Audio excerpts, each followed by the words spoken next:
আজকে কিন্তু আমি আরেকটা নতুন রেসিপি নিয়ে চলে আসলাম, বাটার চিকেন। তো বাটার চিকেনটা করার জন্য চিকেনগুলোকে খুব ভালো করে ধুয়ে আমি টক দই দিয়ে, গোলমরিচের গুঁড়ো, একটু সামান্য হলুদ আর লবণ দিয়ে ম্যারিনেট করে রেখে দিয়েছি। 15-20 মিনিট ম্যারিনেট করে রেখেছি।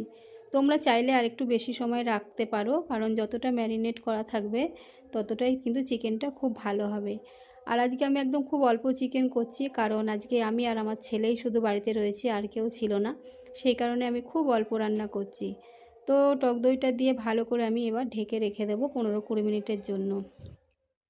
তারপরে আমি পেঁয়াজ, আদা, রসুন, কাঁচা লঙ্কা, টমেটোগুলোকে কিন্তু আমি ফ্রাই করে নেব। বাটার চিকেনে কিন্তু কখনোই কাঁচা মশলা দেবে না, তাহলে কিন্তু একদমই ভালো লাগবে না খেতে।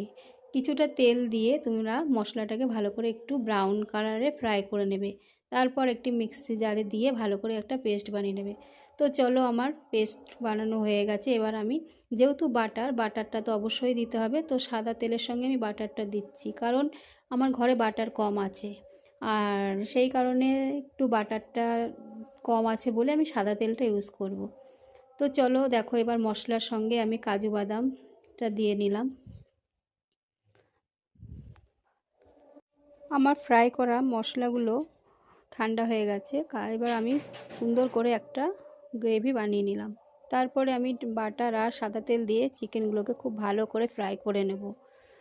একদম ভালো করে ফ্রাই করার পরে গোলমরিচের গুঁড়ো, লবণ আর বাটার চিকেনে হলুদ দিলেও পারো, না দিলেও পারো, সেটা তোমাদের ব্যাপার। আমি সামান্য দিয়েছিলাম।